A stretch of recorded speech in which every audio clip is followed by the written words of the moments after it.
The House will come to order.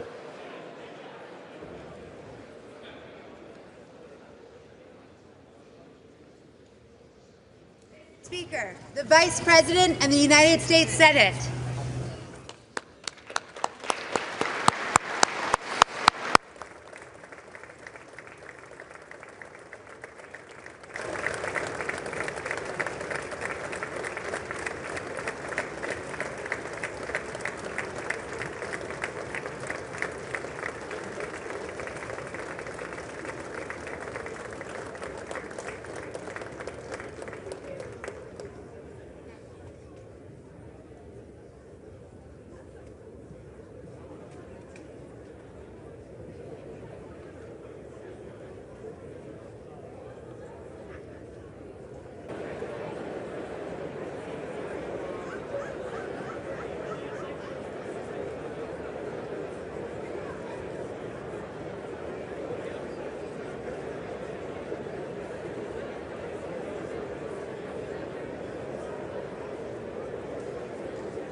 The joint session will come to order.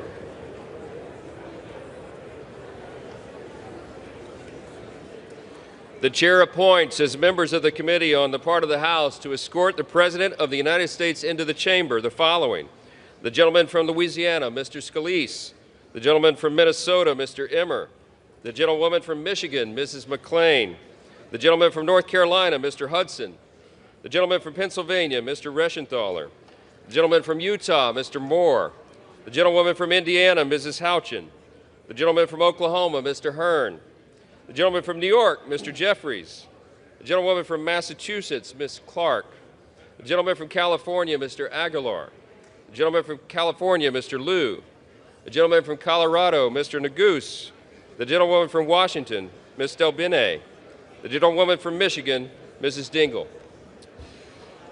The President of the Senate, at the direction of that body, appoints the following senators as members of the committee on the part of the Senate to escort the President of the United States into the House chamber: the Senator from South Dakota, Mr. Thune; the Senator from Wyoming, Mr. Barrasso; the Senator from Arkansas, Mr. Cotton; the Senator from Oklahoma, Mr. Lankford; the Senator from West Virginia, Mrs. Capito; the Senator from South Carolina, Mr. Scott; the Senator from New York, Mr. Schumer; the Senator from Illinois, Mr. Durbin; the Senator from Minnesota, Ms. Klobuchar; the Senator from New Jersey, Mr. Booker; the Senator from Wisconsin, Ms. Baldwin. The members of the escort committee will exit the chamber through the lobby doors.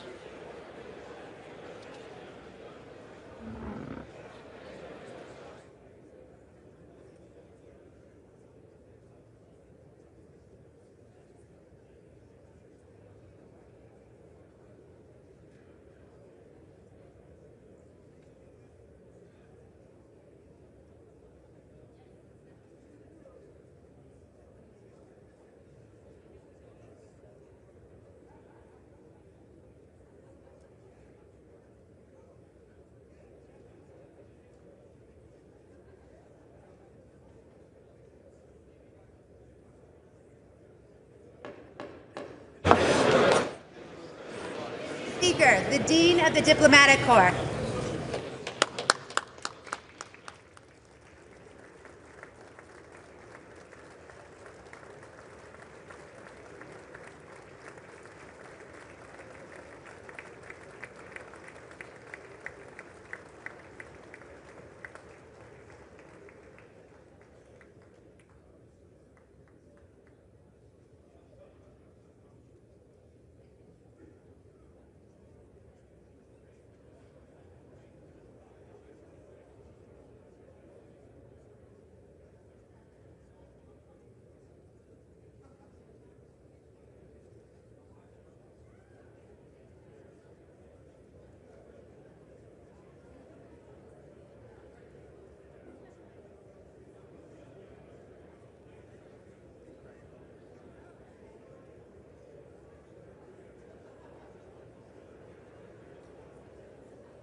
Supreme Court.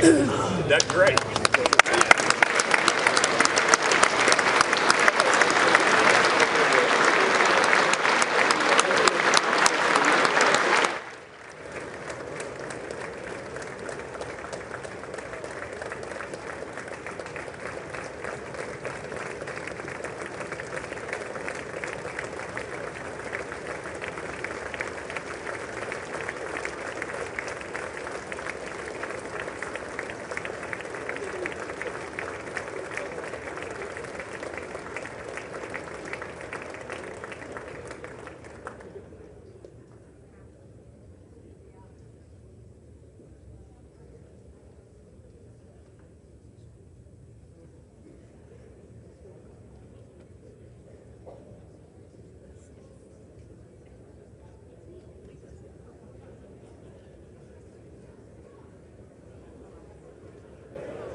Speaker, the President's Cabinet.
Mr. Speaker, the President of the United States.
Speaker Johnson, Vice President Vance, the First Lady of the United States,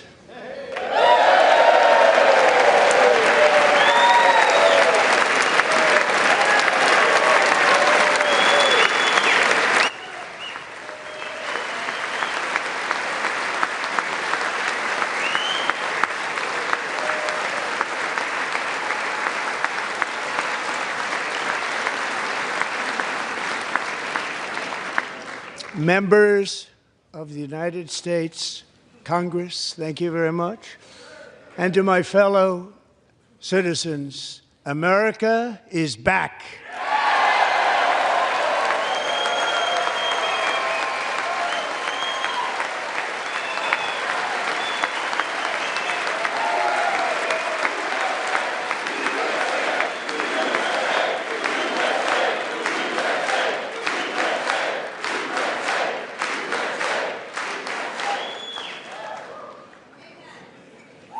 6 weeks ago, I stood beneath the dome of this Capitol and proclaimed the dawn of the golden age of America. From that moment on, it has been nothing but swift and unrelenting action to usher in the greatest and most successful era in the history of our country. We have accomplished more in 43 days than most administrations accomplished in 4 years or 8 years, and we are just getting started.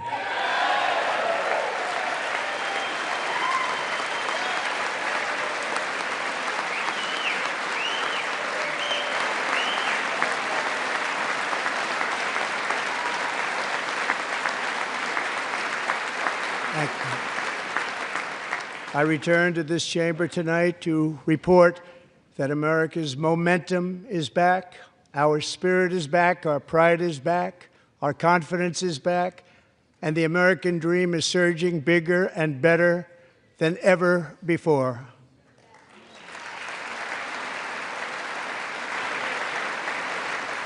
The American dream is unstoppable, and our country is on the verge of a comeback, the likes of which the world has never witnessed and perhaps will never witness again. There's never been anything like it. The presidential election of November 5th was a mandate like has not been seen in many decades. We won all 7 swing states, giving us an electoral college victory of 312 votes.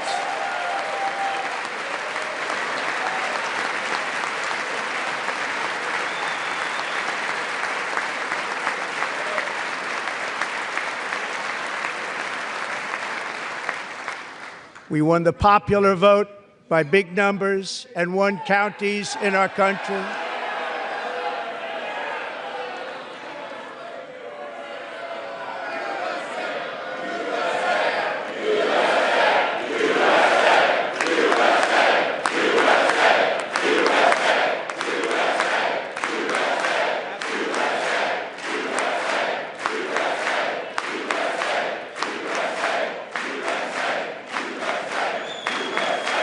And won counties in our country, 2,700 to 525, on a map that reads almost completely red for Republican.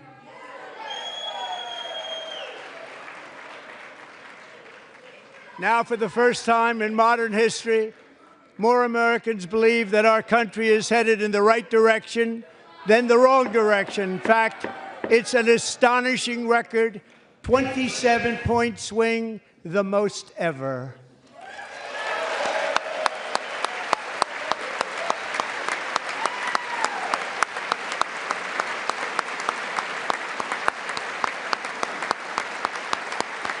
Likewise, small business optimism saw its single largest one-month gain ever recorded. Mr. President. A 41-point jump.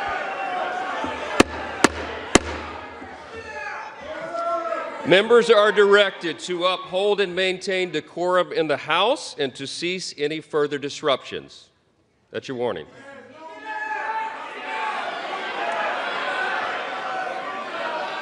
Members are engaging in willful and continuing breach of decorum, and the chair is prepared to direct the Sergeant-at-Arms to restore order to the joint session.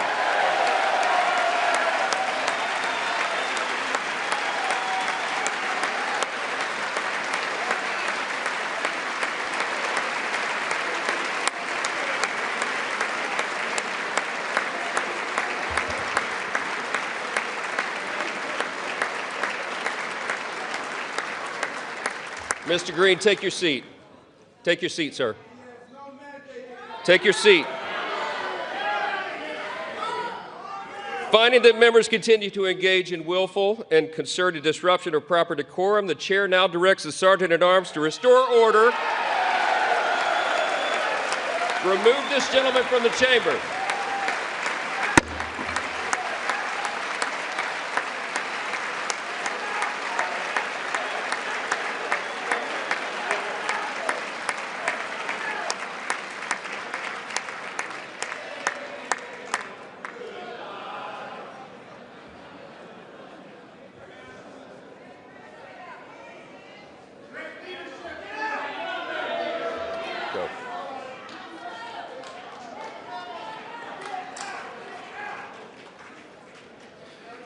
Members are directed to uphold and maintain decorum in the House.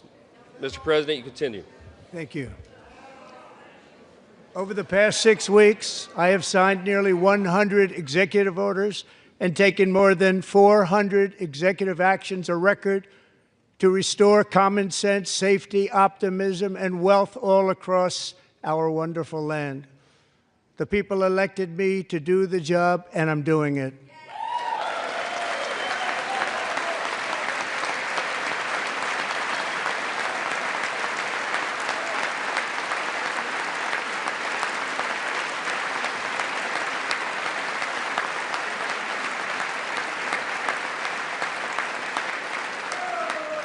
In fact, it has been stated by many that the first month of our presidency, it's our presidency, is the most successful in the history of our nation.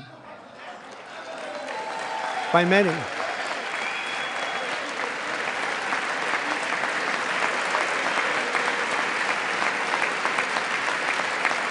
And what makes it even more impressive is that, do you know who number 2 is?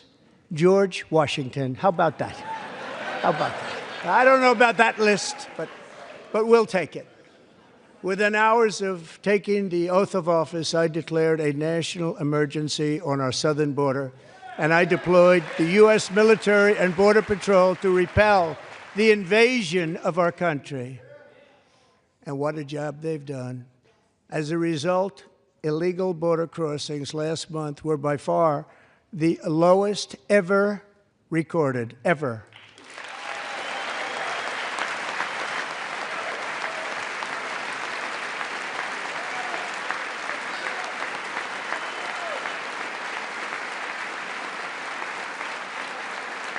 They heard my words and they chose not to come. Much easier that way. In comparison, under Joe Biden, the worst president in American history, there were hundreds of thousands of illegal crossings a month, and virtually all of them, including murderers, drug dealers, gang members, and people from mental institutions and insane asylums, were released into our country. Who would want to do that? This is my 5th such speech to Congress. And once again, I look at the Democrats in front of me, and I realize there is absolutely nothing I can say to make them happy or to make them stand or smile or applaud. Nothing I can do. I could find a cure to the most devastating disease, a disease that would wipe out entire nations, or announce the answers to the greatest economy in history, or the stoppage of crime to the lowest levels ever recorded. And these people sitting right here will not clap, will not stand, and certainly will not cheer for these astronomical achievements. They won't do it, no matter what. Five times I've been up here. It's very sad, and it just shouldn't be this way.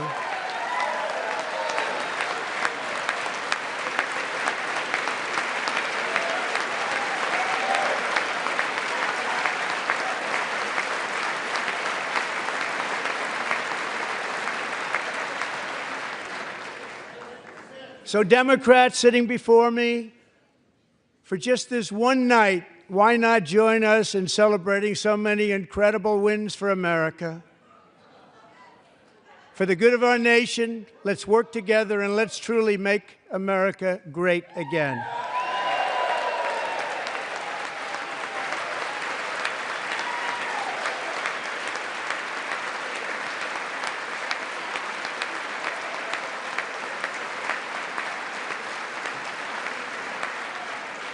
Every day, my administration is fighting to deliver the change America needs to bring a future that America deserves, and we're doing it.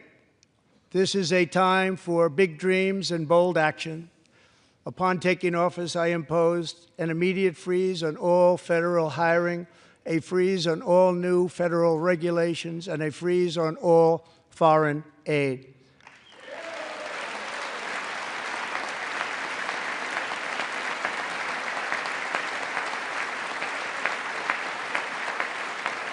I terminated the ridiculous Green New Scam.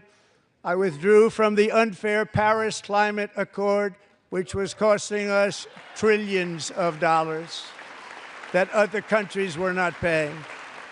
I withdrew from the corrupt World Health Organization.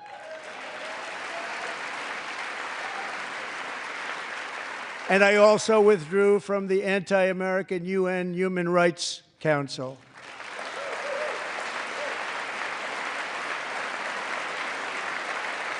We ended all of Biden's environmental restrictions that were making our country far less safe and totally unaffordable. And importantly, we ended the last administration's insane electric vehicle mandate, saving our auto workers and companies from economic destruction.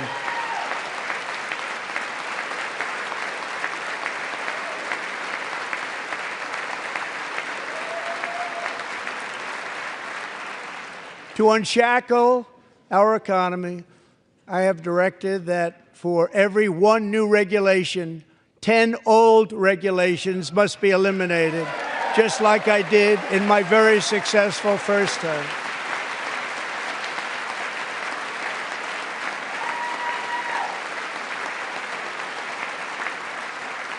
And in that first term, we set records on ending unnecessary rules and regulations like no other president had done before. We ordered all federal workers to return to the office. They will either show up for work in person or be removed from their job.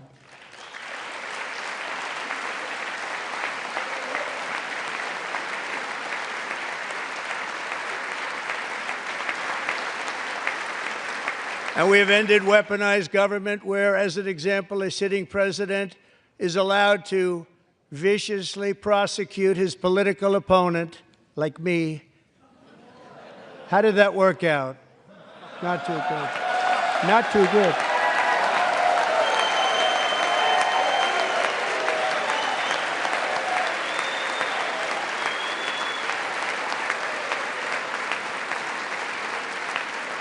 And I have stopped all government censorship and brought back free speech in America. It's back.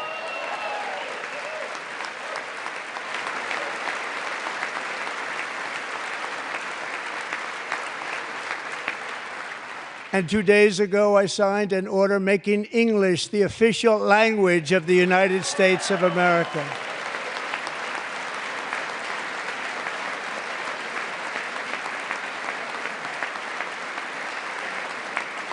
I renamed the Gulf of Mexico the Gulf of America.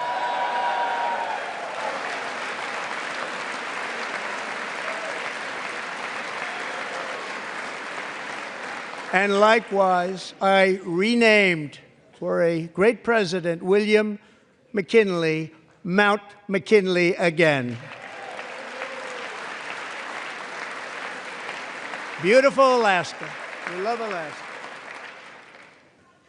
We've ended the tyranny of so-called diversity, equity, and inclusion policies all across the entire federal government and indeed the private sector and our military.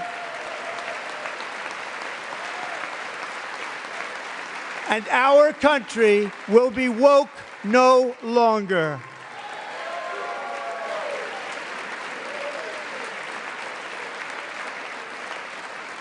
We believe that whether you are a doctor, an accountant, a lawyer, or an air traffic controller, you should be hired and promoted based on skill and competence, not race or gender.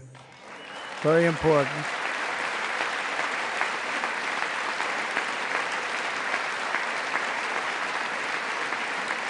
You should be hired based on merit.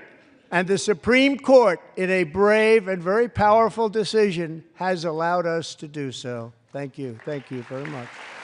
Thank you.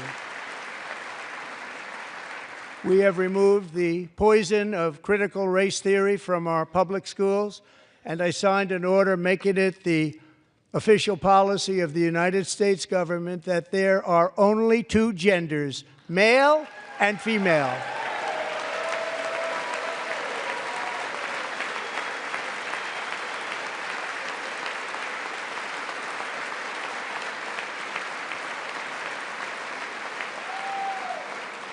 I also signed an executive order to ban men from playing in women's sports.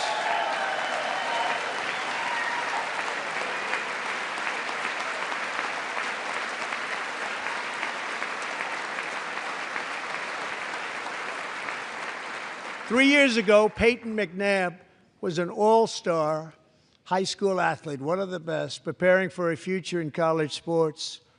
But when her girls' volleyball match was invaded by a male, he smashed the ball so hard in Peyton's face, causing traumatic brain injury, partially paralyzing her right side, and ending her athletic career. It was a shot like she's never seen before. She's never seen anything like it.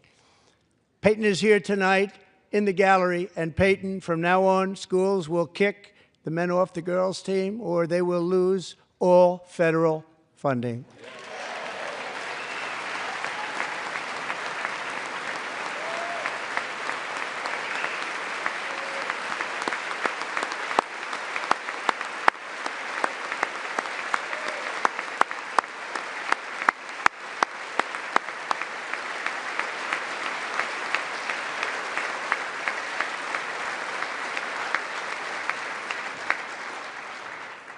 And if you really want to see numbers, just take a look at what happened in the women's boxing, weightlifting, track and field, swimming, or cycling, where a male recently finished a long-distance race 5 hours and 14 minutes ahead of a woman for a new record by 5 hours.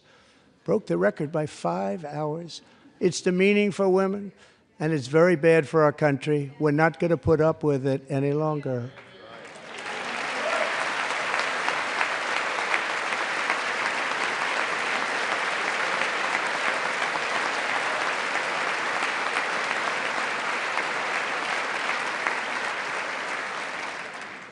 What I have just described is only a small fraction of the common sense revolution that is now, because of us, sweeping the entire world.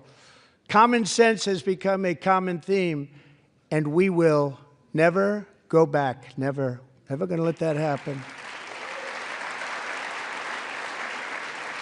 Among my very highest priorities is to rescue our economy and get dramatic and immediate relief to working families. As you know, we inherited from the last administration an economic catastrophe and an inflation nightmare. Their policies drove up energy prices, pushed up grocery costs, and drove the necessities of life out of reach for millions and millions of Americans. They've never had anything like it. We suffered the worst inflation in 48 years, but perhaps even in the history of our country. They're not sure. As president, I'm fighting every day to reverse this damage and make America affordable again.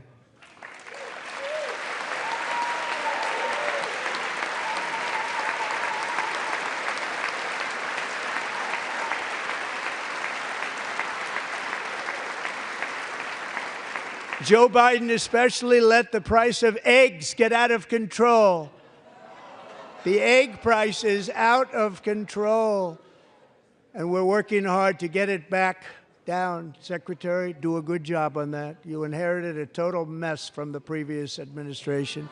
Do a good job.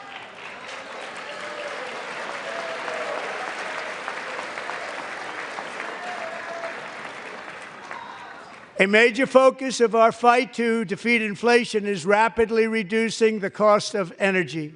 The previous administration cut the number of new oil and gas leases by 95%, slowed pipeline construction to a halt, and closed more than 100 power plants. We are opening up many of those power plants right now.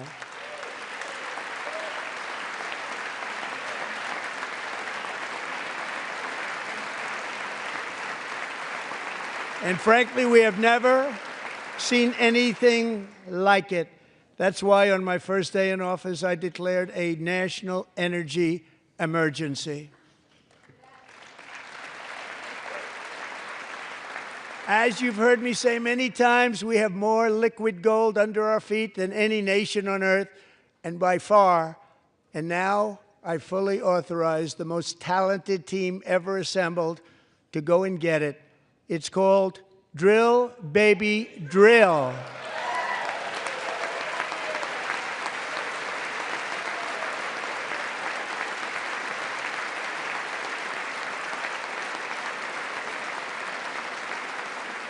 My administration is also working on a gigantic natural gas pipeline in Alaska, among the largest in the world, where Japan, South Korea, and other nations want to be our partner with investments of trillions of dollars each. There's never been anything like that one. It will be truly spectacular. It's all set to go. The permitting is gotten. And later this week, I will also take historic action to dramatically expand production of critical minerals and rare earths here in the USA.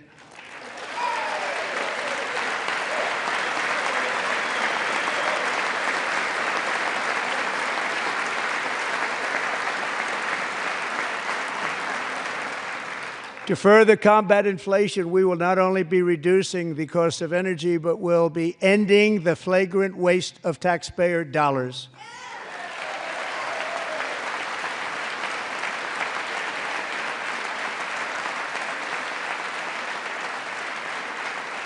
And to that end, I have created the brand new Department of Government Efficiency, DOGE. Perhaps you've heard of it. Perhaps.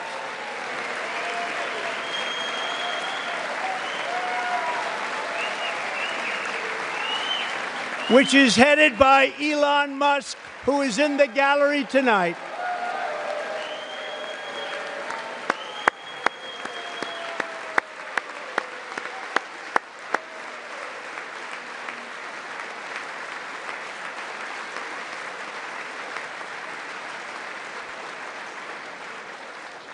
Thank you, Elon. He's working very hard. He didn't need this.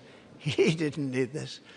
Thank you very much. We appreciate it. Everybody here, even this side, appreciates it, I believe. They just don't want to admit that. Just listen to some of the appalling waste we have already identified. $22 billion from HHS to provide free housing and cars for illegal aliens. $45 million for diversity, equity, and inclusion scholarships in Burma. $40 million to improve the social and economic inclusion of sedentary migrants. Nobody knows what that is. $8 million to promote LGBTQI+ in the African nation of Lesotho, which nobody has ever heard of.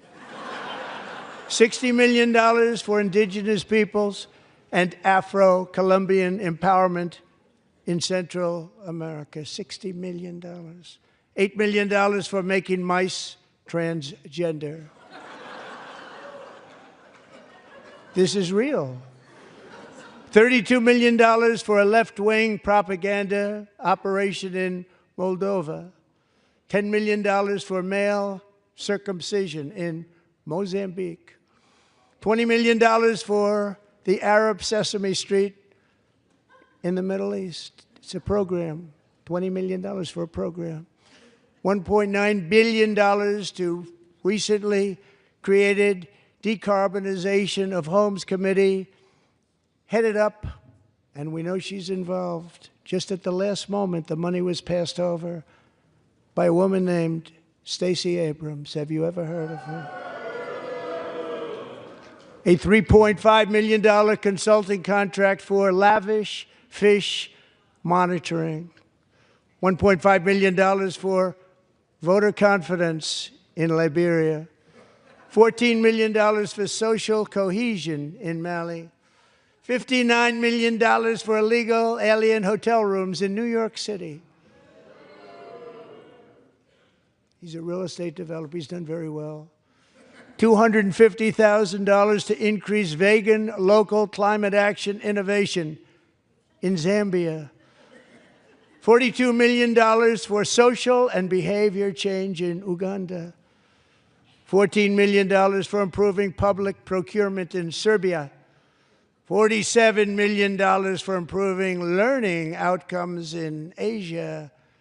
Asia's doing very well with learning. I don't know what we're doing. We should use it ourselves.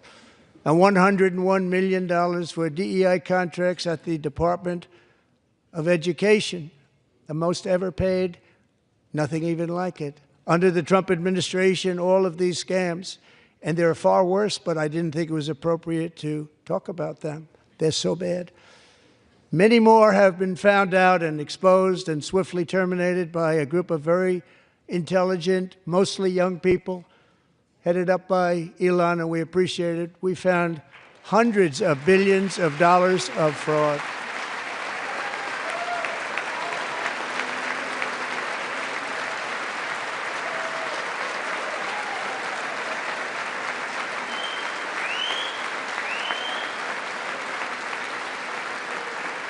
And we've taken back the money and reduced our debt to fight inflation and other things.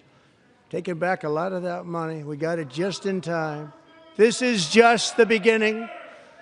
The Government Accountability Office, a federal government office, has estimated annual fraud of over $500 billion in our nation, and we are working very hard to stop it. We're going to. We're also identifying shocking levels of incompetence and probable fraud in the Social Security program for our seniors, and that our seniors and people that we love rely on. Believe it or not, government databases list 4.7 million Social Security members from people aged 100 to 109 years old. It lists 3.6 million people from ages 110 to 119. I don't know any of them. I know some people that are rather elderly, but not quite that elderly. 3.47 million people from ages 120 to 129. 3.9 million people from ages 130 to 139. 3.5 million people from ages 140 to 149. And money is being paid to many of them, and we're searching right now. In fact, Pam, good luck. Good luck. You're going to find it. But a lot of money is paid out to people because it just keeps getting paid, and nobody does, and it really hurts Social Security and hurts our country. 1.3 million people from ages 150 to 159, and over 130,000 people, according to the Social Security databases, are age over 160 years old. We have a healthier country than I thought, Bobby.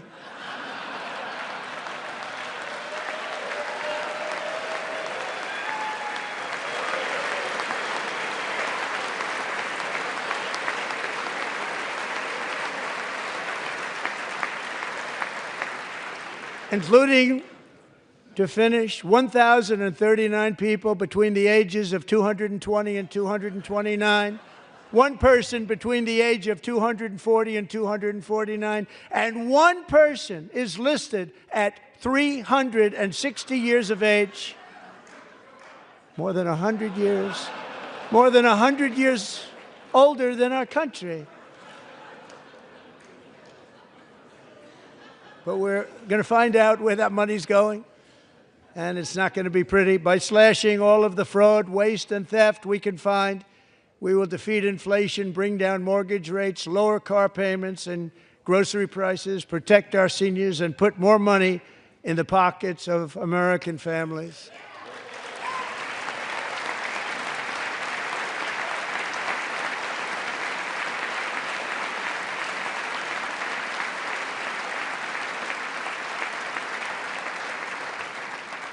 And today, interest rates took a beautiful drop, big, beautiful drop. It's about time. And in the near future, I want to do what has not been done in 24 years, balance the federal budget. We're going to balance it.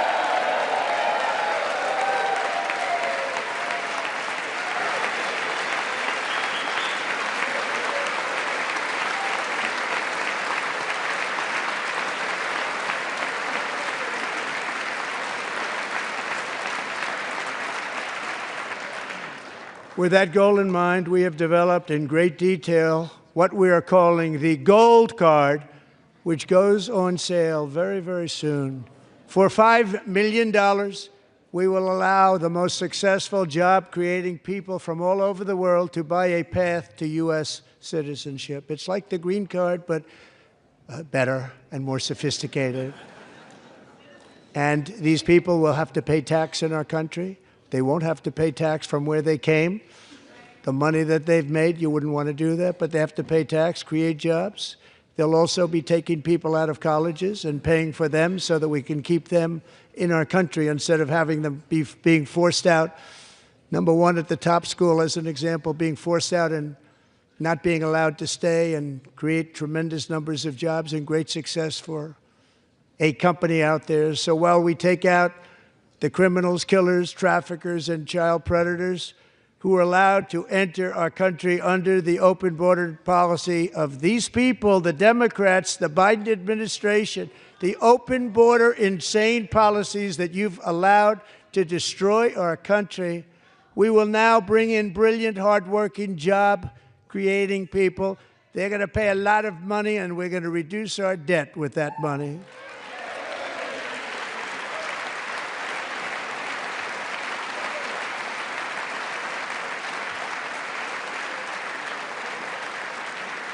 Americans have given us a mandate for bold and profound change. For nearly 100 years, the federal bureaucracy has grown until it has crushed our freedoms, ballooned our deficits, and held back America's potential in every possible way. The nation founded by pioneers and risk-takers now drowns under millions and millions of pages of regulations and debt. Approvals that should take 10 days to get instead take 10 years, 15 years, and even 20 years before you're rejected. Meanwhile, we have hundreds of thousands of federal workers who have not been showing up to work. My administration will reclaim power from this unaccountable bureaucracy, and we will restore true democracy to America again.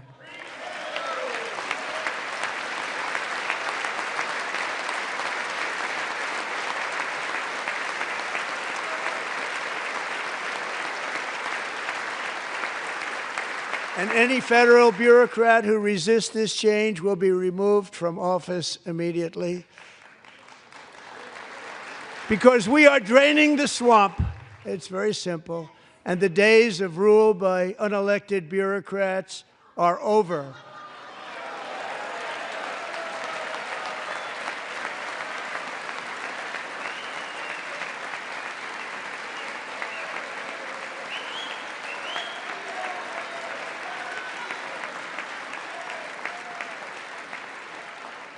And the next phase of our plan to deliver the greatest economy in history is for this Congress to pass tax cuts for everybody. They're in there. They're waiting for you to vote.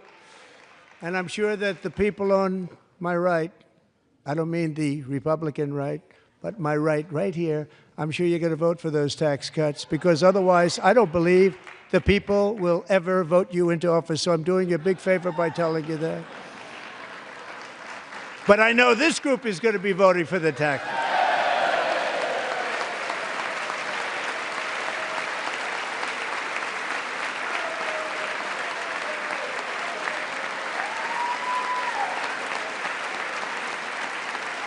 Thank you. It's a very, very big part of our plan. We had tremendous success in our first term with it. A very big part of our plan. We're seeking permanent income tax cuts all across the board. And to get urgently needed relief to Americans hit especially hard by inflation, I'm calling for no tax on tips, no tax on overtime, and no tax on Social Security benefits for our great seniors.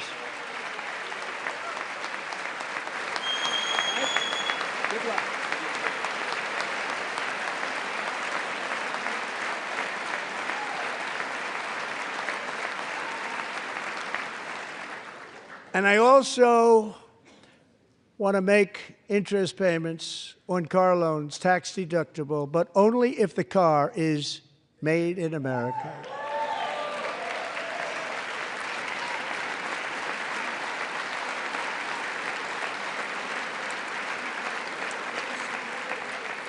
And by the way, we're going to have growth in the auto industry like nobody's ever seen. Plants are opening up all over the place. Deals are being made.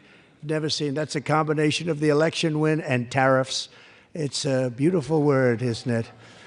That, along with our other policies, will allow our auto industry to absolutely boom. It's going to boom.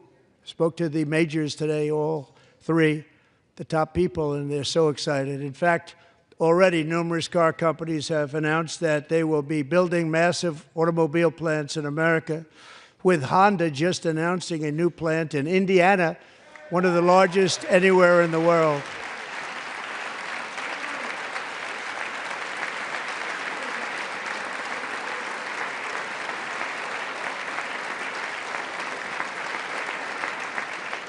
And this has taken place since our great victory on November 5th, a date which will hopefully go down as one of the most important in the history of our country.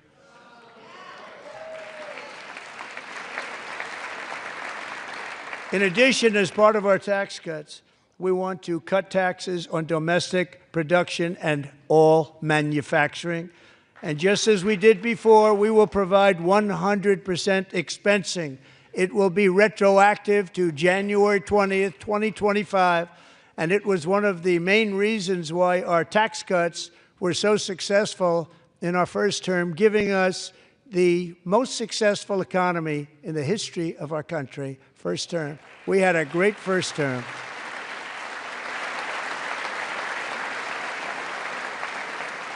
If you don't make your product in America, however, under the Trump administration, you will pay a tariff, and in some cases, a rather large one. Other countries have used tariffs against us for decades, and now it's our turn to start using them against those other countries. On average, the European Union, China, Brazil, India, Mexico and Canada, have you heard of them? And countless other nations charge us tremendously higher tariffs than we charge them. It's very unfair. India charges us auto tariffs higher than 100%. China's average tariff on our products is twice what we charge them. And South Korea's average tariff is 4 times higher. Think of that, 4 times higher. And we give so much help militarily and in so many other ways to South Korea. But that's what happens. This is happening by friend and foe. This system is not fair to the United States and never was. And so on April 2nd, I wanted to make it April 1st, but I didn't want to be accused of April Fool's Day. That's not, just one day cost us a lot of money. But we're going to do it in April. I'm a very superstitious person. April 2nd, reciprocal tariffs kick in. And whatever they tariff us, other countries, we will tariff them. That's reciprocal, back and forth. Whatever they tax us, we will tax them. If they do non-monetary tariffs to keep us out of their market, then we will do non-monetary barriers to keep them out of our market. There's a lot of that, too. They don't even allow us in their market.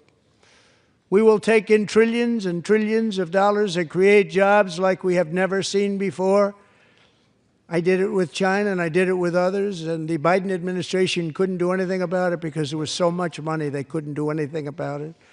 We have been ripped off for decades by nearly every country on earth, and we will not let that happen any longer.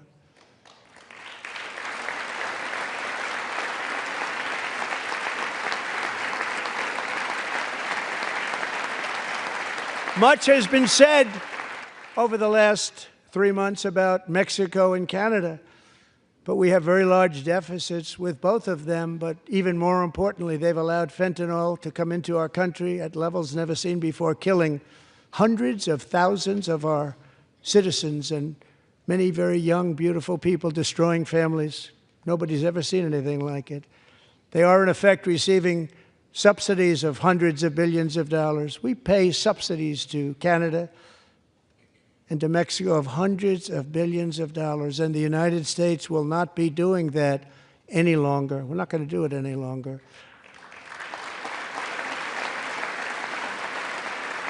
Thanks to our America First policies we're putting into place, we have had $1.7 trillion of new investment in America in just the past few weeks. The combination of the election and our economic policies that people of SoftBank, one of the most brilliant anywhere in the world, announced a $200 billion investment.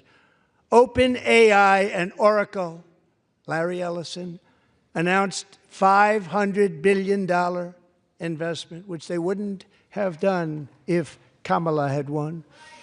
Apple announced $500 billion investment. Tim Cook called me. He said, I cannot spend it fast enough. It's going to be much higher than that, I believe. They'll be building their plants here instead of in China.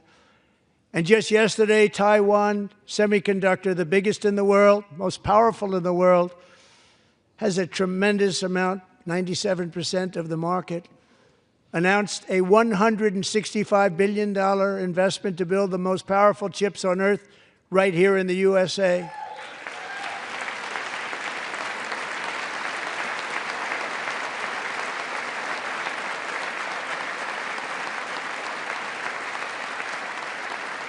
And we're not giving them any money. Your CHIPS Act is a horrible, horrible thing. We give hundreds of billions of dollars, and it doesn't mean a thing. They take our money and they don't spend it. All that meant to them, we're giving them no money. All that was important to them was they didn't want to pay the tariffs, so they came and they're building, and many other companies are coming. We don't have to give them money. We just want to protect our businesses and our people.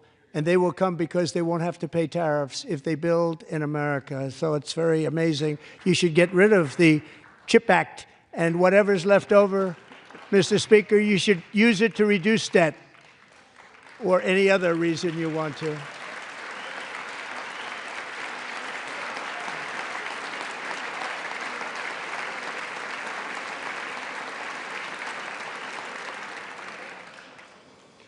Our new trade policy will also be great for the American farmer. I love the farmer,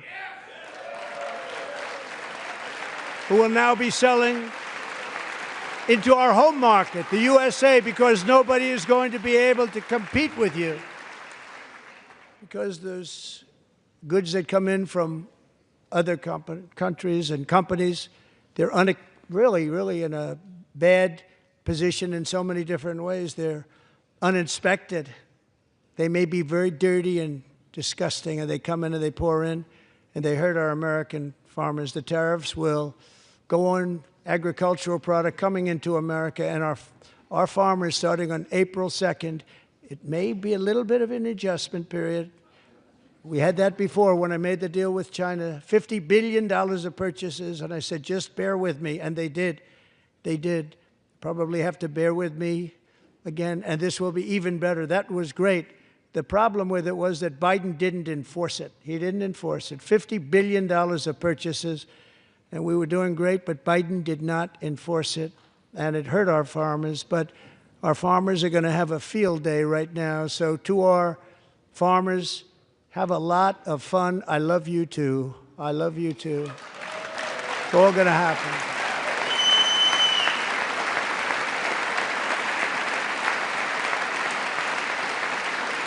And I have also imposed a 25% tariff on foreign aluminum, copper, lumber, and steel, because if we don't have, as an example, steel and lots of other things, we don't have a military, and frankly, we just won't have a country very long.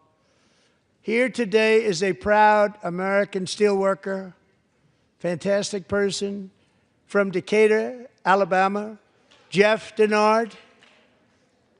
Has been working at the same steel plant for 27 years in a job that has allowed him to serve as the captain of his local volunteer fire department, raise 7 children with his beautiful wife, Nicole, and over the years provide a loving home for more than 40 foster children. So great, Jeff.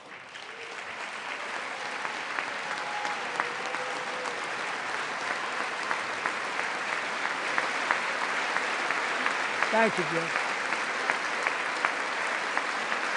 Thank you, Jeff.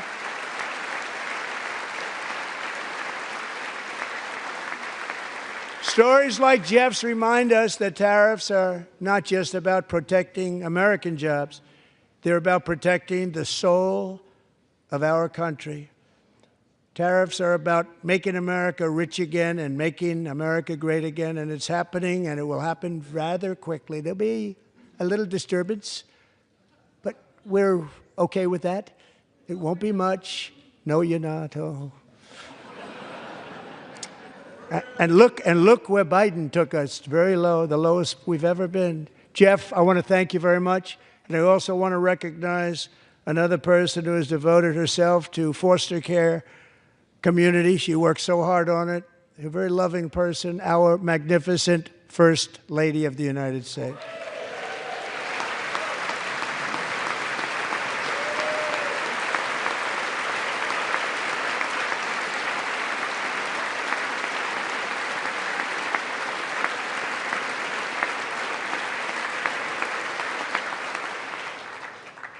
Melania's work has yielded incredible results, helping prepare our nation's future leaders as they enter the workforce. Our First Lady is joined by 2 impressive young women, very impressive. Haley Ferguson, who benefited from the First Lady's Fostering the Future initiative and is poised to complete her education and become a teacher. And Elliston Berry, who became a victim of an illicit deepfake image produced by a peer. With Elliston's help, the Senate just passed the Take It Down Act, and this is so important. Thank you very much, John. John Thune, thank you. Stand up, John. Thank you, John.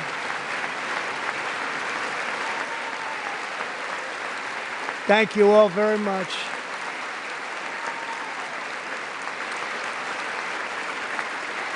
Thank you. And thank you to John Thune and the Senate. Great job. To criminalize the publication of such images online is a terrible, terrible thing. And once it passes the House, I look forward to signing that bill into law. Thank you. And I'm going to use that bill for myself, too, if you don't mind. Because nobody gets treated worse than I do online. Nobody. That's great. Thank you very much to the Senate. Thank you. But if we truly care about protecting Americans' children, no step is more crucial than securing America's borders. Over the past 4 years, 21 million people poured into the United States. Many of them were murderers, human traffickers, gang members, and other criminals from the streets of dangerous cities all throughout the world. Because of Joe Biden's insane and very dangerous open border policies, they are now strongly embedded in our country, but we are getting them out and getting them out fast.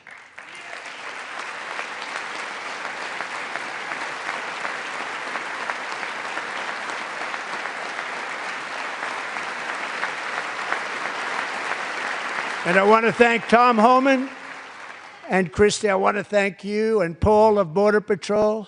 I want to thank you. What a job they've all done. Everybody, Border Patrol, ICE, law enforcement in general is incredible. We have to take care of our law enforcement. Have to.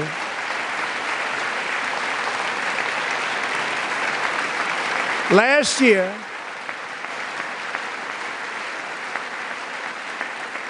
a brilliant 22-year-old nursing student named Laken Riley, the best in her class, admired by everybody, went out for a jog on the campus of the University of Georgia. That morning, Laken was viciously attacked, assaulted, beaten, brutalized, and horrifically murdered. Laken was stolen from us by a savage illegal alien gang member who was arrested while trespassing across Biden's open southern border and then set loose into the United States under the heartless policies of that failed administration. It was indeed a failed administration. He had then been arrested and released in a Democrat-run sanctuary city, a disaster, before ending the life of this beautiful young angel. With us this evening are Laken's beloved mother, Allison, and her sister, Lauren.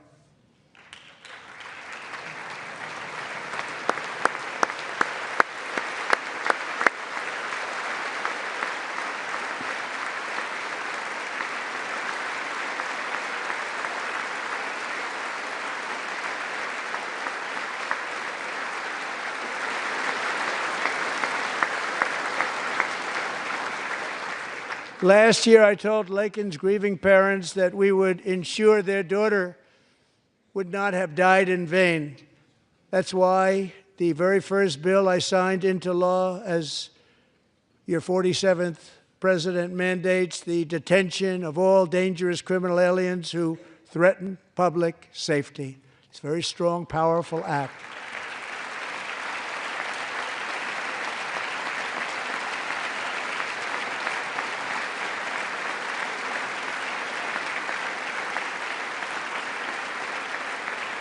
It's called the Laken-Riley Act.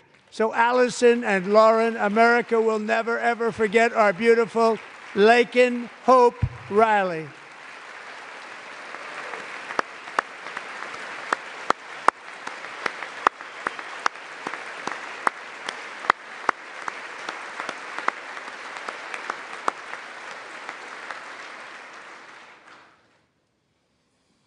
Thank you very much.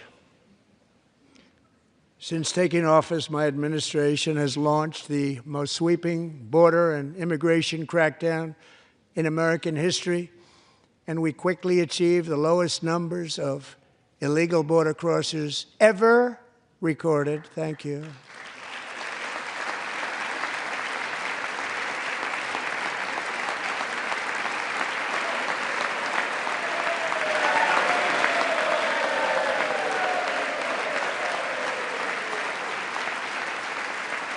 The media and our friends in the Democrat Party kept saying we needed new legislation, we must have legislation to secure the border.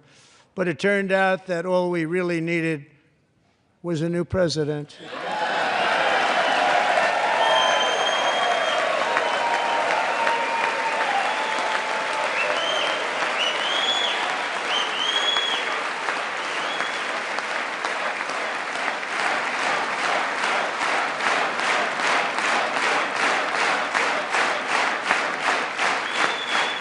Thank you.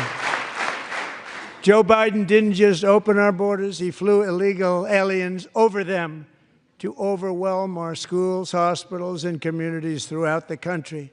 Entire towns like Aurora, Colorado, and Springfield, Ohio, buckled under the weight of the migrant occupation and corruption like nobody's ever seen before. Beautiful towns destroyed.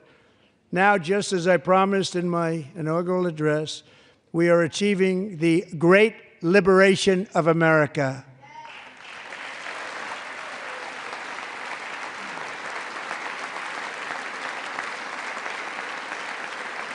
But there still is much work to be done. Here tonight is a woman I have gotten to know Alexis Nungary from Houston.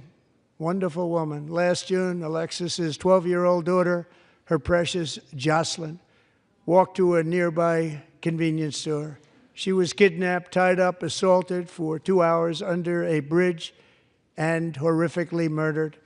Arrested and charged with this heinous crime are 2 illegal alien monsters from Venezuela, released into America by the last administration through their ridiculous open border. The death of this beautiful 12-year-old girl and the agony of her mother and family touched our entire nation greatly. Alexis, I promised that we would always remember your daughter, your magnificent daughter, and earlier tonight I signed an order keeping my word to you. One thing I have learned about Jocelyn is that she loved animals so much. She loved nature. Across Galveston Bay, from where Jocelyn lived in Houston, you will find a magnificent national wildlife refuge, a pristine, peaceful, 34,000-acre sanctuary for all of God's creatures on the edge of the Gulf of America. Alexis, moments ago, I formally renamed that refuge in loving memory of your beautiful daughter, Jocelyn. So, Mr. Vice President, if you would, may I have the order?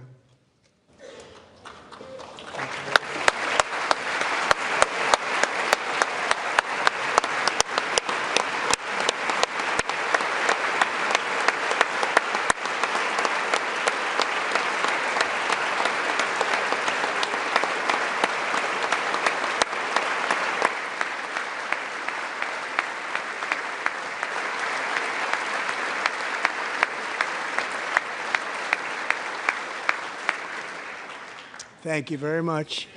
All 3 savages charged with Jocelyn and Lakin's murders were members of the Venezuelan prison gang, the toughest gang, they say, in the world, known as Tren de Aragua. 2 weeks ago, I officially designated this gang, along with MS-13 and the bloodthirsty Mexican drug cartels, as foreign terrorist organizations.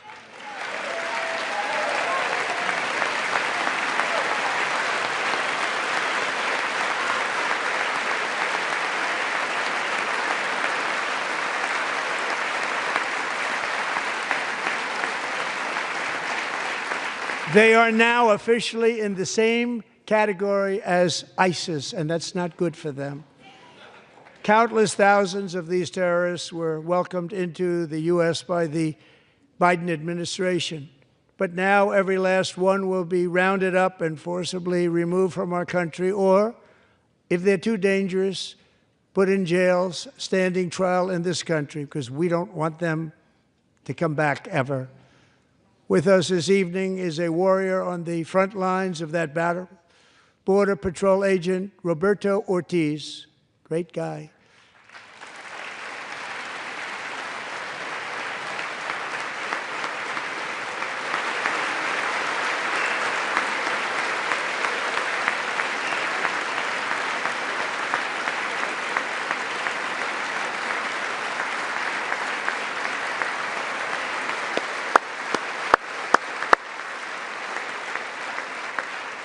In January, Roberto and another agent were patrolling by the Rio Grande near an area known as Cartel Island. Doesn't sound too nice to me. When heavily armed gunmen started shooting at them, Roberto saw that his partner was totally exposed, at great danger, and he leapt into action, returning fire and providing crucial seconds for his fellow agent to seek safety, just barely. I have some of the prints of that event, and it was not good. Agent Ortiz, we salute you for your great courage and for your line of fire that you took and for the bravery that you showed. We honor you, and we will always honor you. Thank you, Roberto, very much.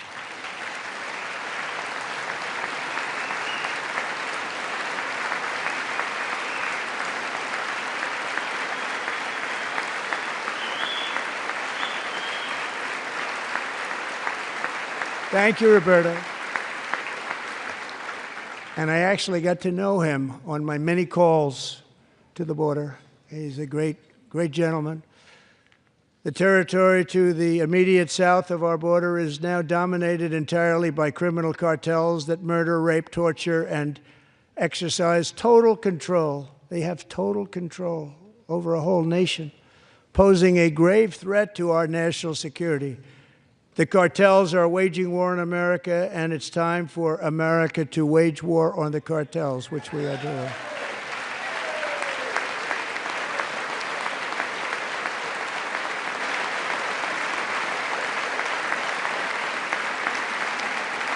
Five nights ago, Mexican authorities, because of our tariff policies being imposed on them, think of this, handed over to us 29 of the biggest cartel leaders in their country. That has never happened before. They want to make us happy. First time ever. But we need Mexico and Canada to do much more than they've done, and they have to stop the fentanyl and drugs pouring into the USA. They're going to stop it. I have sent Congress a detailed funding request laying out exactly how we will eliminate these threats to protect our homeland and complete the largest deportation operation in American history, larger even than current record holder President Dwight D. Eisenhower, a moderate man, but someone who believed very strongly in borders. Americans expect Congress to send me this funding without delay so I can sign it into law. So, Mr. Speaker, John Thune, both of you, I hope you're going to be able to do that, Mr. Speaker. Thank you. Mr. Leader, thank you. Thank you very much. And let's get it to me. I'll sign it so fast, you won't even believe it.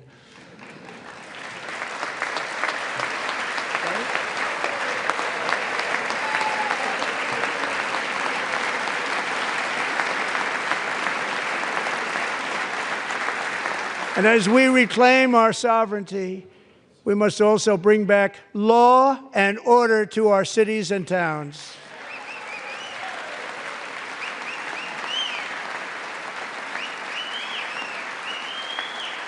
In recent years, our justice system has been turned upside down by radical left lunatics. Many jurisdictions virtually ceased enforcing the law against dangerous repeat offenders while weaponizing law enforcement against political opponents like me. My administration has acted swiftly and decisively to restore fair, equal, and impartial justice under the constitutional rule of law, starting at the FBI and the DOJ. Pam, good luck. Cash, wherever you may be, good luck. Good luck.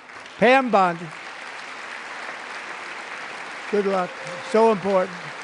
Going to do a great job. Cash, thank you.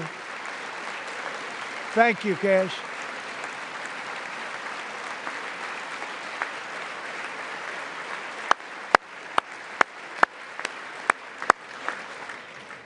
They've already started very strong. They're going to do a fantastic job. You're going to be very proud of them. We're also once again giving our police officers the support, protection, and respect they so dearly deserve. They have to get it. They have such a hard, dangerous job, but we're going to make it less dangerous.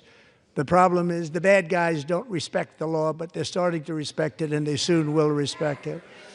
This also includes our great fire departments throughout the country. Our firemen and women are unbelievable people, and we'll never forget them. And besides that, they voted for me in record numbers, so I have no choice.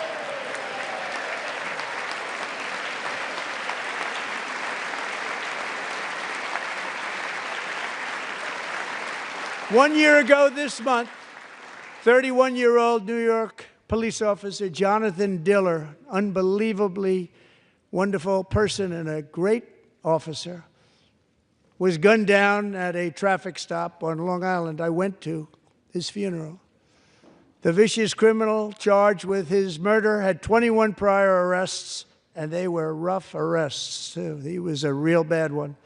The thug in the seat next to him had 14 prior arrests, and went by the name of Killer. He was Killer. He killed other people, they say, a lot of them. I attended Officer Diller's service, and when I met his wife and one-year-old son, Ryan, it was very inspirational, actually. His widow's name is Stephanie, and she is here tonight. Stephanie, thank you very much, Stephanie. Thank you very much.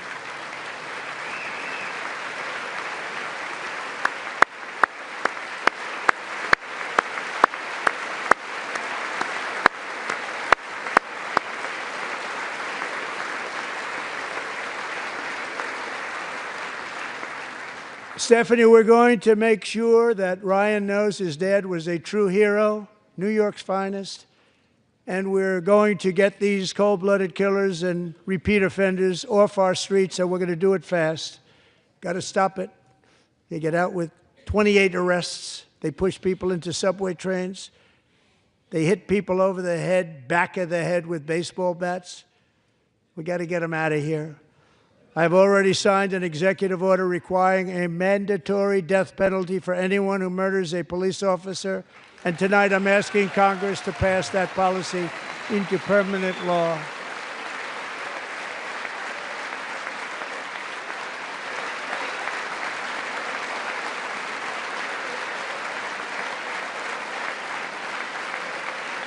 I'm also asking for a new crime bill getting tough on repeat offenders while enhancing protections for America's police officers so they can do their jobs without fear of their lives being totally destroyed.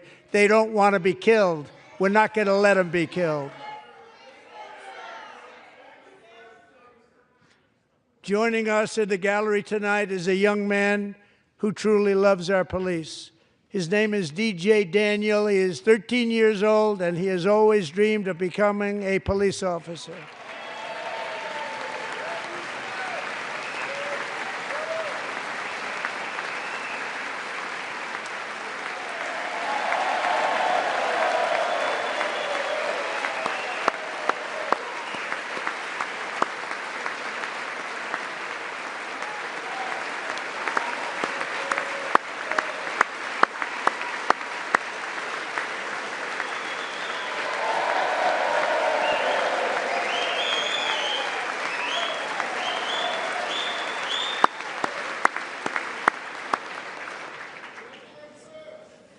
But in 2018, DJ was diagnosed with brain cancer.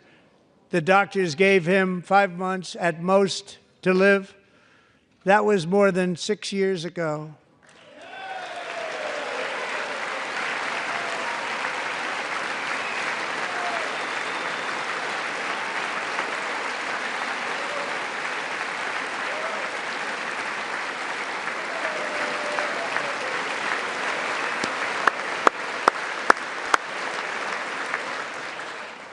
Since that time, DJ and his dad have been on a quest to make his dream come true, and DJ has been sworn in as an honorary law enforcement officer, actually a number of times. The police love him, the police departments love him. And tonight, DJ, we're going to do you the biggest honor of them all. I am asking our new Secret Service Director, Sean Curran, to officially make you an agent of the United States Secret Service.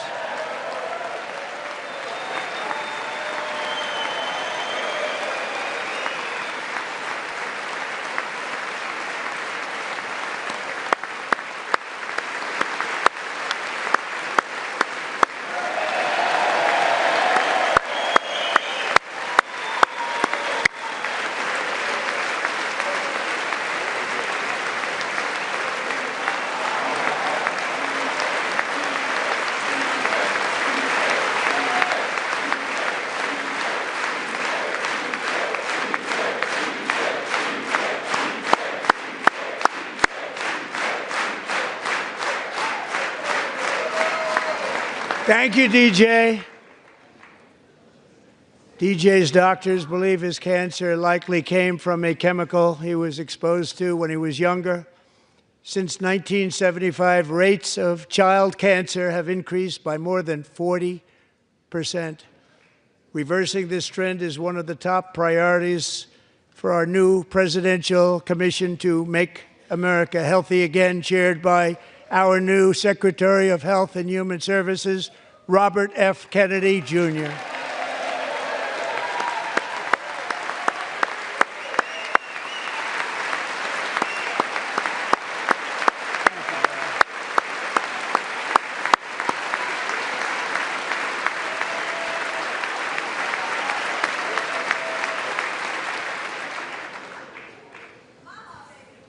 With the name Kennedy, you would have thought everybody over here would have been cheering. How quickly they forget. Our goal is to get toxins out of our environment, poisons out of our food supply, and keep our children healthy and strong. As an example, not long ago, and you can't even believe these numbers, 1 in 10,000 children had autism, 1 in 10,000. And now it's 1 in 36. There's something wrong, 1 in 36. Think of that. So we're going to find out what it is, and there's nobody better than Bobby and all of the people that are working with you. You have the best to figure out what is going on. Okay, Bobby, good luck. It's a very important job. Thank you. Thank you. Go get him.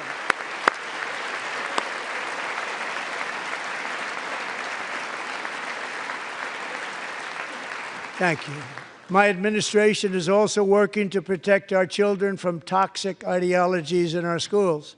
A few years ago, January Littlejohn and her husband discovered that their daughter's school had secretly socially transitioned their 13-year-old little girl. Teachers and administrators conspired to deceive January and her husband while encouraging her daughter to use a new name and pronouns. They, them pronoun, actually, all without telling January, who is here tonight and is now a courageous advocate against this form of child abuse. January, thank you. Thank you. Thank you very much. Thank you.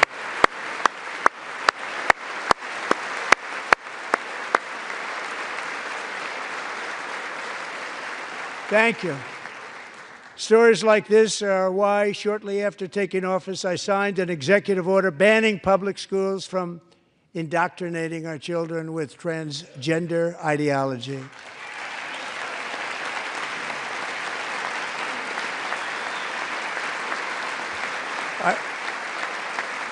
I also signed an order to cut off all taxpayer funding to any institution that engages in the sexual mutilation of our youth.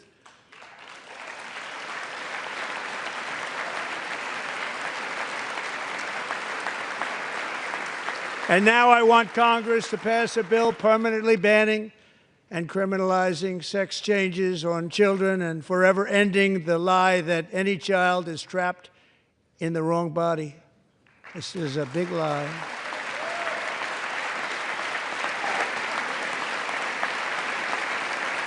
And our message to every child in America is that you are perfect exactly the way God made you.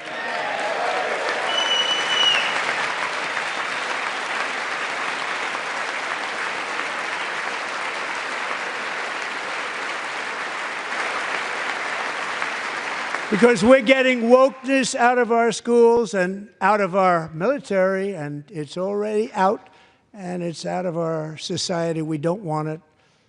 Wokeness is trouble. Wokeness is bad. It's gone. It's gone. And we feel so much better for it, don't we? Don't we feel better? Our service members won't be activists and ideologues. They will be fighters and warriors. They will fight for our country. And Pete, congratulations. Secretary of Defense, congratulations.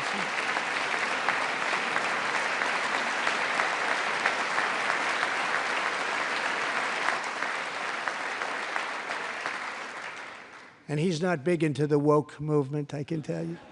I know him well. I am pleased to report that in January, the U.S. Army had its single best recruiting month in 15 years, and that all armed services are having among the best recruiting results ever in the history of our services. What a difference.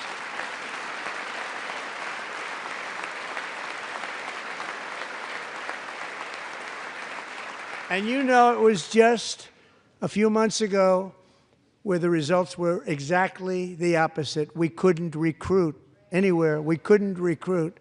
Now we're having the best results just about that we've ever had. What a tremendous turnaround. It's really a beautiful thing to see. People love our country again. It's very simple. They love our country, and they love being in our military again. So it's a great thing, and thank you very much. Great job. Thank you.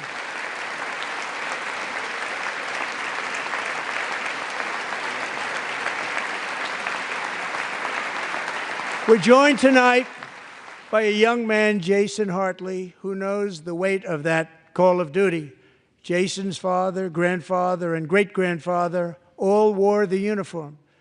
Jason tragically lost his dad, who was also a Los Angeles County Sheriff's deputy when he was just a boy, and now he wants to carry on the family legacy of service. Jason is a senior in high school, a six-letter varsity athlete, a really good athlete, they say, a brilliant student with a 4.46, that's good, GPA. And his greatest dream is to attend the U.S. Military Academy at West Point.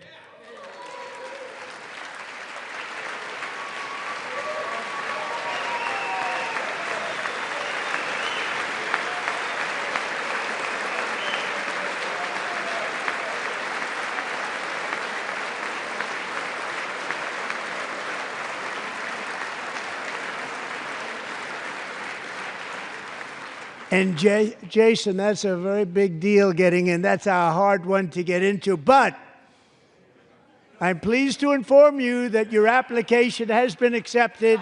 You will soon be joining the Corps of Cadets.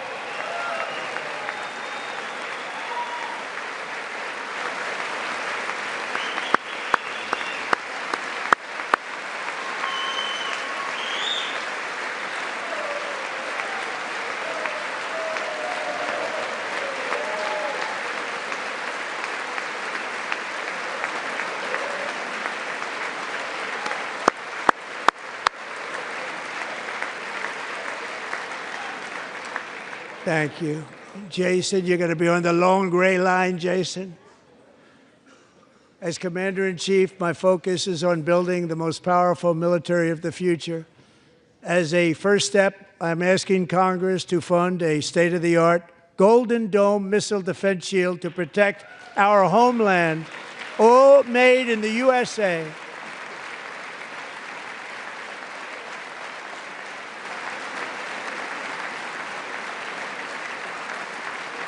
And Ronald Reagan wanted to do it long ago, but the technology just wasn't there, not even close. But now we have the technology. It's incredible, actually. And other places, they have it. Israel has it. Other places have it. And the United States should have it too, right, Tim, right?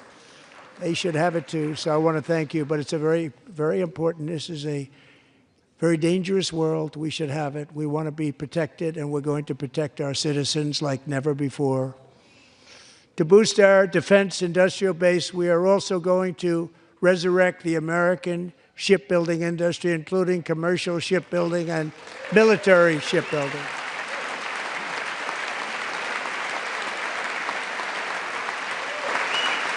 And for that purpose, I am announcing tonight that we will create a new Office of Shipbuilding in the White House and offer special tax incentives to bring this industry home to America where it belongs. We used to make so many ships.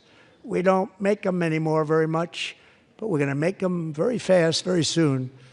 It will have a huge impact. To further enhance our national security, my administration will be reclaiming the Panama Canal, and we've already started doing it.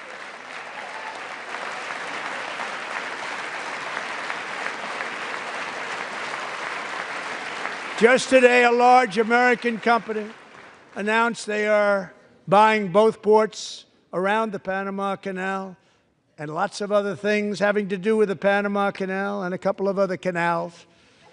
The Panama Canal was built by Americans for Americans, not for others, but others could use it. But it was built at tremendous cost of American blood and treasure. 38,000 workers died building the Panama Canal.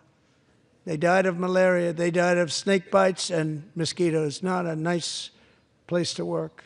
They paid them very highly to go there, knowing there was a 25% chance that they would die. The most expensive project also that was ever built in our country's history, if you bring it up to modern day costs. It was given away by the Carter administration for $1, but that agreement has been violated very severely. We didn't give it to China. We gave it to Panama, and we're taking it back.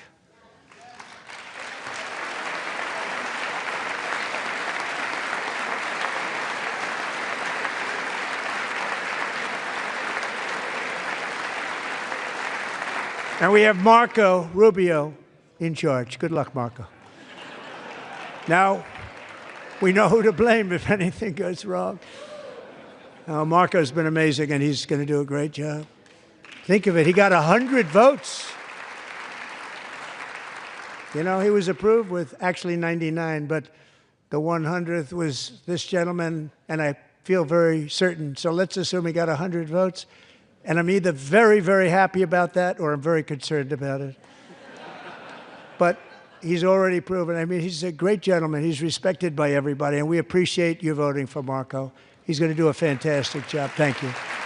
Thank you. He's doing a great job. Great job. And I also have a message tonight for the incredible people of Greenland. We strongly support your right to determine your own future. And if you choose, we welcome you into the United States of America. We need Greenland for national security and even international security, and we're working with everybody involved to try and get it. But we need it really for international world security, and I think we're going to get it. One way or the other, we're going to get it. We will keep you safe. We will make you rich, and together we will take Greenland to heights like you have never thought possible before. It's a very small population, but very, very large piece of land and very, very important for military security. America is once again standing strong against the forces of radical Islamic terrorism. 3.5 years ago, ISIS terrorists killed 13 American service members and countless others in the Abbey Gate bombing during the disastrous and incompetent withdrawal from Afghanistan. Not that they were withdrawing, it was the way they withdrew. Perhaps the most embarrassing moment in the history of our country. Tonight, I am pleased to announce that we have just apprehended the top terrorist responsible for that atrocity, and he is right now on his way here to face the swift sword of American justice.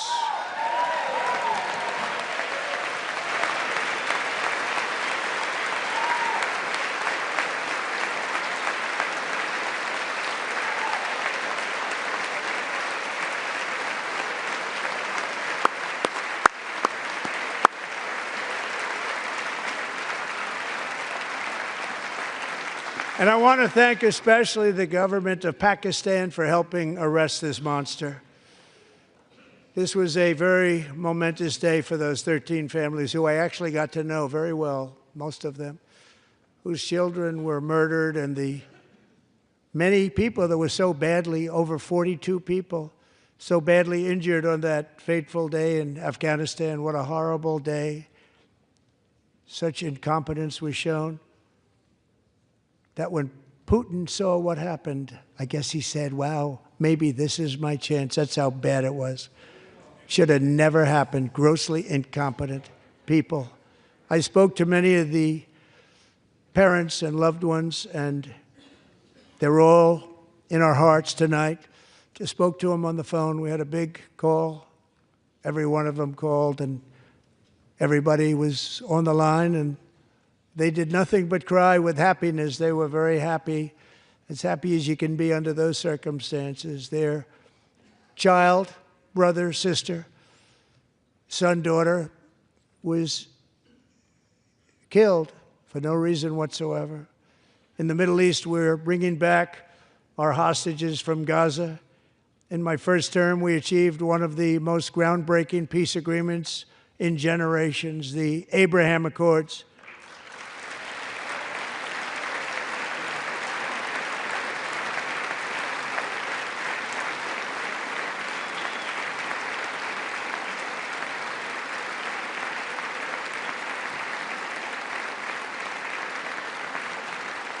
And now we're going to build on that foundation to create a more peaceful and prosperous future for the entire region. A lot of things are happening in the Middle East. People haven't been talking about that so much lately with everything going on with Ukraine and Russia.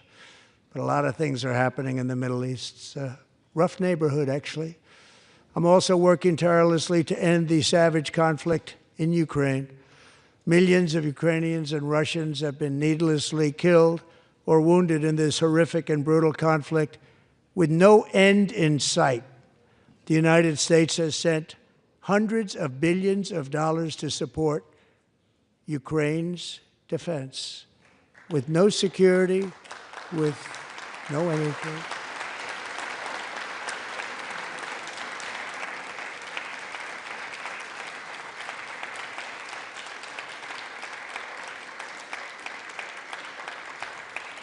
Do you want to keep it going for another 5 years? Yeah, you would say Pocahontas says yes.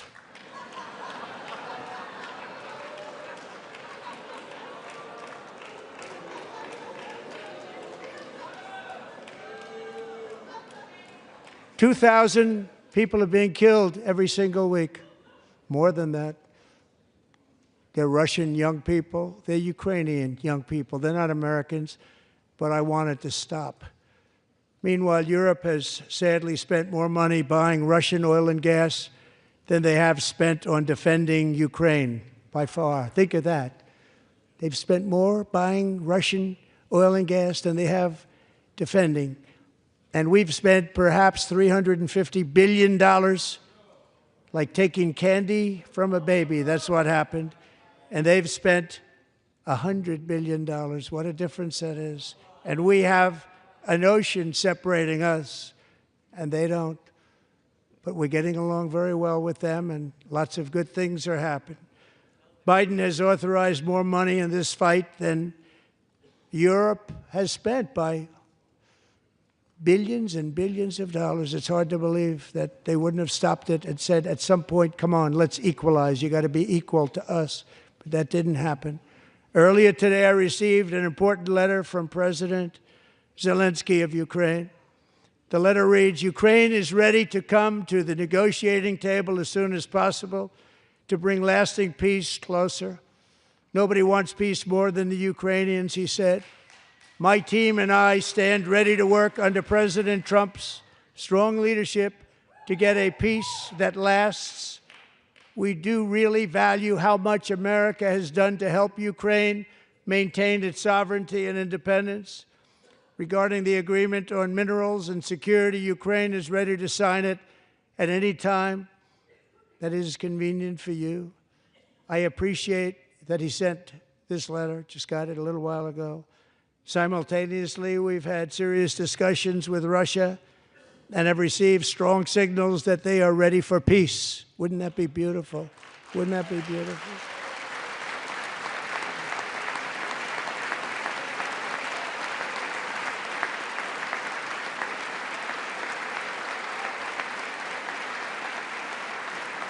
Wouldn't that be beautiful?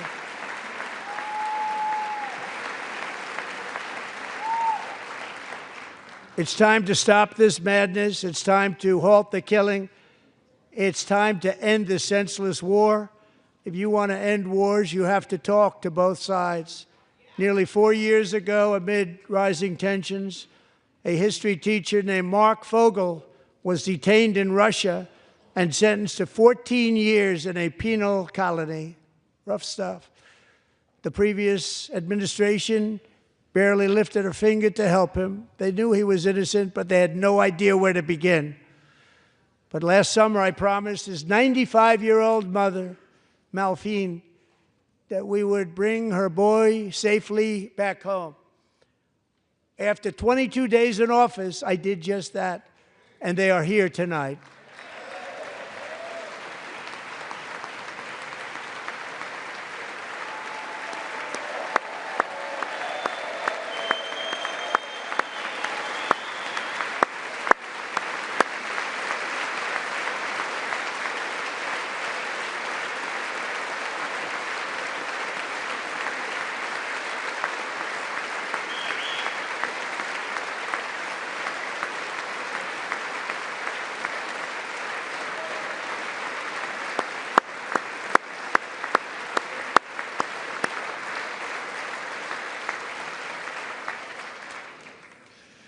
To Mark and his great mom, we are delighted to have you safe and sound and with us. As fate would have it, Mark Fogel was born in a small rural town in Butler, Pennsylvania. Have you heard of it? Where his mother has lived for the past 78 years. I just happened to go there last July 13th for a rally. That was not pleasant. And that is where I met his beautiful mom right before I walked onto that stage. And I told her I would not forget what she said about her son. And I never did I? Never forgot. Less than 10 minutes later, at that same rally, gunfire rang out, and a sick and deranged assassin unloaded 8 bullets from his sniper's perch into a crowd of many thousands of people. My life was saved by a fraction of an inch, but some were not so lucky. Corey Comparator was a firefighter, a veteran, a Christian, a husband, a devoted father, and above all, a protector. When the sound of gunshots pierced the air, it was a horrible sound. Corey knew instantly what it was and what to do. He threw himself on top of his wife and daughters and shielded them from the bullets with his own body. Corey was hit really hard. You know the story from there. He sacrificed his life to save theirs. 2 others, very fine people, were also seriously hit. But thankfully, with the help of 2 great country doctors, we thought they were gone and they were saved. So those doctors had great talent. We're joined by Corey's wife, Helen, who was his high school sweetheart, and their 2 beloved daughters, Allison and Kaylee. Thank you.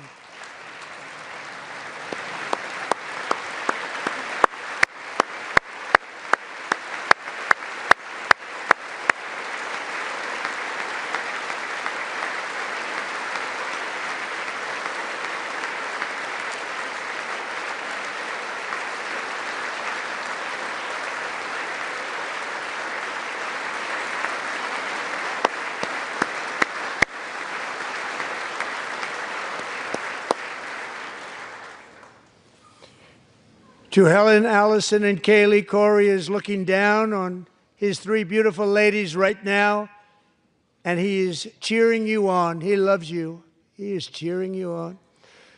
Corey was taken from us much too soon, but his destiny was to leave us all with a shining example of the selfless devotion of a true American patriot. It was love like Corey's that built our country, and it's love like Corey's that is going to make our country more majestic than ever before. I believe that my life was saved that day in Butler for a very good reason. I was saved by God to make America great again. I believe that. Thank you. Thank you.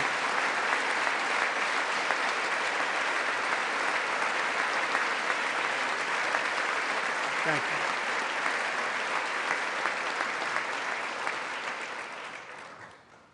Thank you very much. From the patriots of Lexington and Concord to the heroes of Gettysburg and Normandy, from the warriors who crossed the Delaware to the trailblazers who climbed the Rockies, and from the legends who soared at Kitty Hawk to the astronauts who touched the moon, Americans have always been the people who defied all odds, transcended all dangers, made the most extraordinary sacrifices, and did whatever it took to defend our children, our country, and our freedom.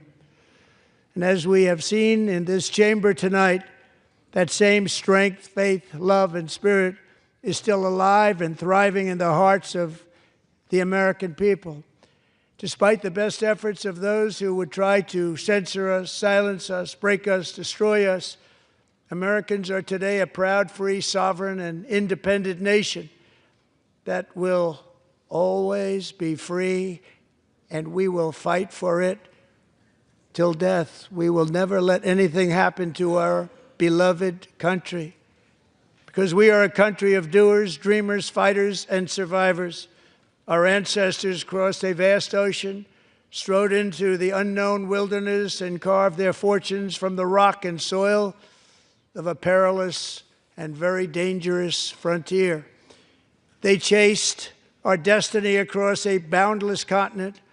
They built the railroads, laid the highways, and graced the world with American marvels like the Empire State Building, the mighty Hoover Dam, and the towering Golden Gate Bridge.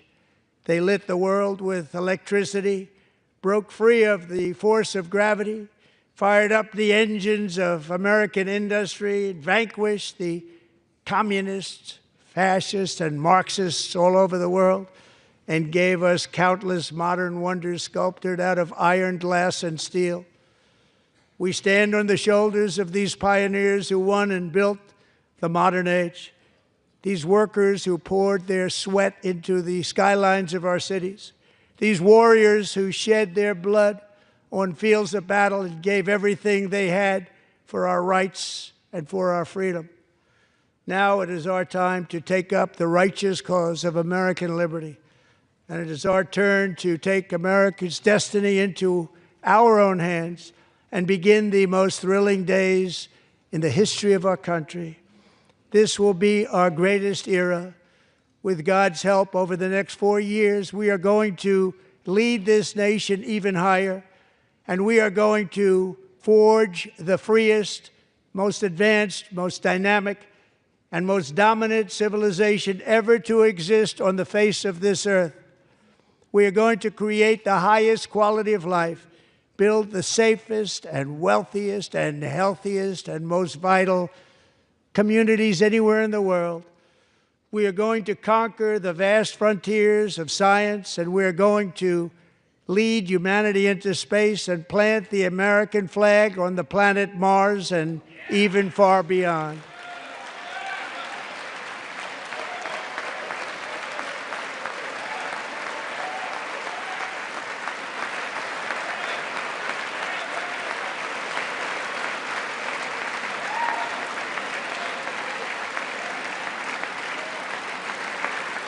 And through it all, we are going to rediscover the unstoppable power of the American spirit. And we are going to renew unlimited promise of the American dream. Every single day, we will stand up and we will fight, fight, fight for the country our citizens believe in and for the country our people deserve.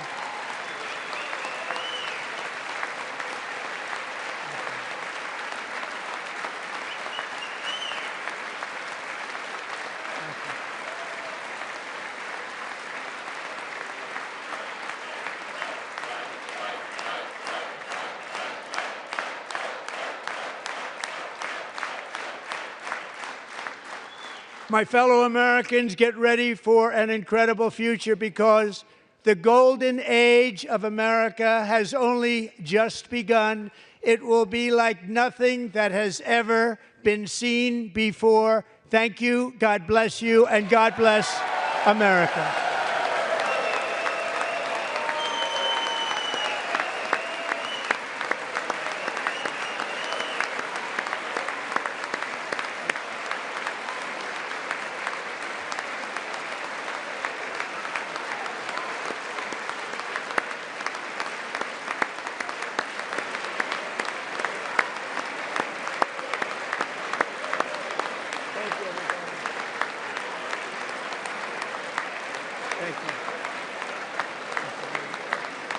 Thank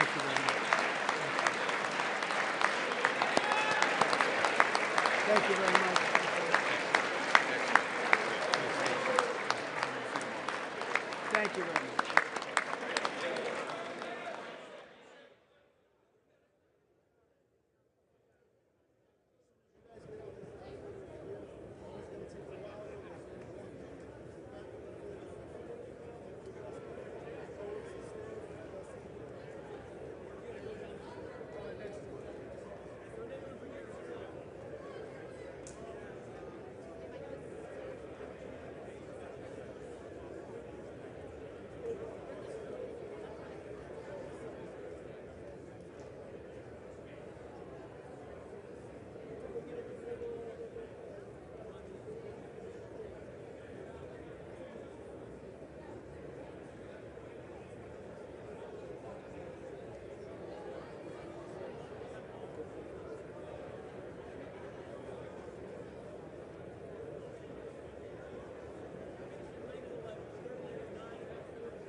The chair declares the joint session of the two houses now dissolved.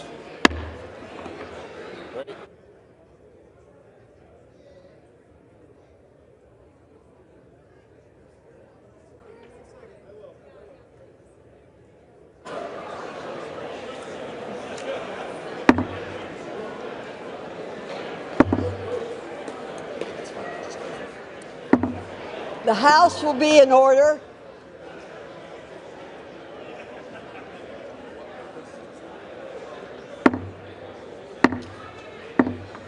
The House will be in order. For what purpose does the gentleman from Louisiana seek recognition? Madam Speaker, I move that the message of the President be referred to the Committee of the Whole House on the State of the Union and ordered printed. Without objection.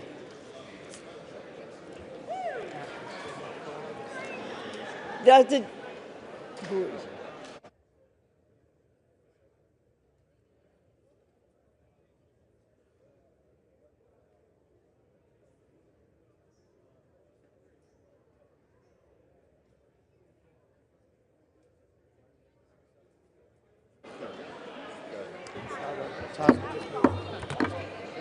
Does the gentleman from Louisiana have a motion? Madam Speaker, I move that the House now stand adjourned. The question is on the motion to adjourn. Those in favor say aye. Those opposed, no. The ayes have it. The motion is agreed to. Accordingly, the House stands adjourned until 10 a.m. tomorrow for morning hour debate.